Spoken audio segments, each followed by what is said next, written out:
শুরু থেকে ভিডিওটা দেখে যাবেন। আজকে সুন্দর সুন্দর রান্না করেছি, শাক রান্না করেছি। শাকগুলো কি যদি জানতে পারেন অবশ্যই জানাবেন। অনেকে আমি কোনো শাক রান্না করলে জিজ্ঞেস করে, আপু এগুলা কী শাক, আপু এগুলা কী শাক। প্রশ্নের উত্তর দিতে দিতে আমি হয়রান হয়ে যাই। তবে পুরোটা ভিডিও দেখে যান, অবশ্যই বুঝতে পারবেন এগুলা কী শাক, আমি অবশ্যই বলে দিব। তো রান্নাটা শুরু করে দিয়েছি এখানে। তো আপনারা সবাই কেমন আছেন জানি, আলহামদুলিল্লাহ ভালো আছেন, আমিও আলহামদুলিল্লাহ ভালো আছি। অনেকে বলতেছেন যে আপু, যে আপনি আপনার ভিডিওগুলো দেখি, আপনি আমার ভিডিওগুলো দেখেন না। আমি আপনাদেরকে বলতেছি, আরে ভাই এমনকি আপু, আপনার ভিডিওগুলো আমি একবার দুবার তিনবার আপনার ডাইরেক্ট আপনার বাড়িতে যাই দেখতে পারি। ওরকম সময় থাকলে দেখা যায়, আমারও তো সংসার আছে তাই না। আর টাইমলাইন থেকে যে ভিডিওটা আসে আমি সেটা দেখে যাই। সত্যি বলছি, আপনারা বিশ্বাস করেন বা না করেন সেখানে আমার কিচ্ছু যায় আসে না। আমি মিথ্যা কথা খুবই কমে বলি, আর মানুষের ভিডিও খুবই কমই ধাক্কা দিই।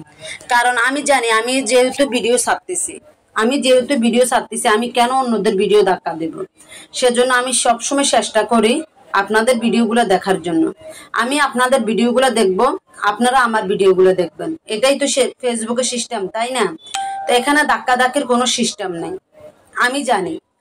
তবে দুঃখের বিষয় এটা, আমি আপনাদের অনেকের ভিডিও দেখি, আপনাদের ভিডিওগুলো আসতেছে আমি দেখতেছি। আর যার ভিডিও নাই আসে দেখতেছি যে মাঝের মধ্যে আমি ওনার কমেন্ট ধরে ওনার বাড়িতে যাই। তবে বারবার এভাবে কমেন্ট ধরে কি যাওয়া কি উচিত সেটা তো আমি জানি না। যদি জানা থাকে অবশ্যই জানাবেন। তবে আমার সংসার সামলিয়ে, বাচ্চা কাচ্চা সামলিয়ে যতটুকু পারতেছি আপনাদের সাথে অ্যাক্টিভ থাকতেছি।